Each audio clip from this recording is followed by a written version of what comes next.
They were sitting on the floor when I opened the door, all three of them. Liam clutched his backpack like a parachute. Nora had tears crusted on her cheeks. Little Max just stared at my shoes like they might vanish if he blinked. There was a note taped to Max's coat. One line. Need to find myself in Europe. Back in 2 weeks. Mel. 2 weeks. That was 5 months ago. I made spaghetti for dinner that night. Burned the sauce.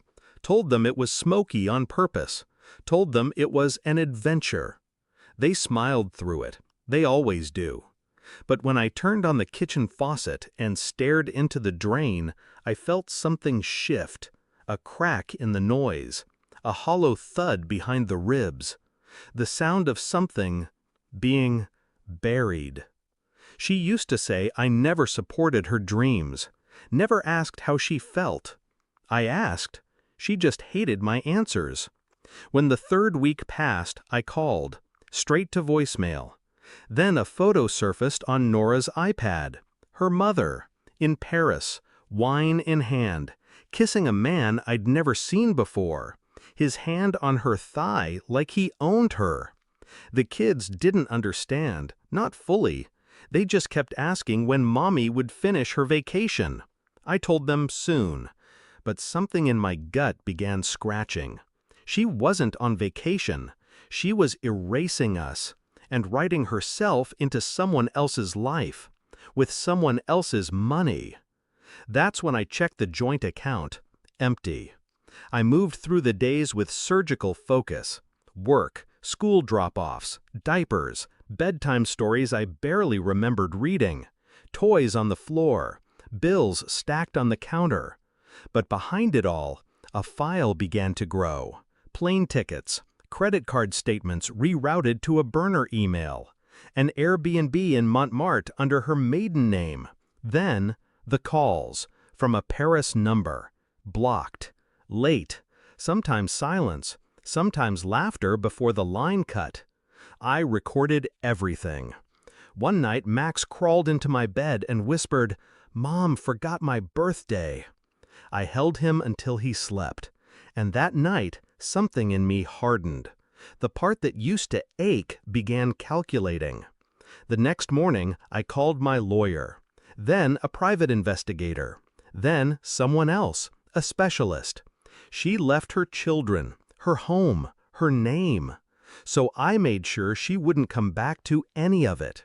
The PI found them within 4 days. Penthouse, Paris, paid in crypto through a Swiss account she opened 3 months before she left. She'd planned it. The note was just the final nail. The boyfriend? A hedge fund heir. Young, reckless, disposable. I sent the PI to take photos, not for court, for me, so I could see it, so I could know what kind of woman could leave 3 children on a hardwood floor without looking back. Then came the lawyer's call. Her new boyfriend was just indicted in France. Financial fraud. Massive case. He's being deported. I didn't speak. She'll be named, possibly an accomplice, and, he paused, she wants to return. She's asked about shared custody. I hung up without a word. The next morning, I delivered a package to her lawyer. Inside were full custody papers, and the photos, all of them, labeled, time-stamped. She called me herself this time. I let it ring 6 times, then answered. "You don't understand," she said breathlessly. "It wasn't supposed to be like this. He promised." "Don't say the children's names." Silence. I waited. Then added calmly, "You lost them the moment you walked away. The rest was just paperwork." "You can't do this. I'm their mother." "No," I said. "You were their mother. Now you're just a memory I won't fight." She broke. Said something about postpartum, about pressure, about needing space. I didn't respond. I just let her hear the sound of her own absence. Then I hung up. Tonight I read Max his favorite book. Nora brushed her own teeth without asking.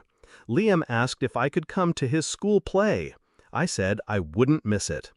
The house is still cluttered, still loud, but the echo of her is gone. I didn't destroy her. She did that herself. All I did was build a world where she's no longer needed. And when she tries to crawl back in, she'll find the door locked, the key melted. Some people leave to find themselves. Others never existed to begin with.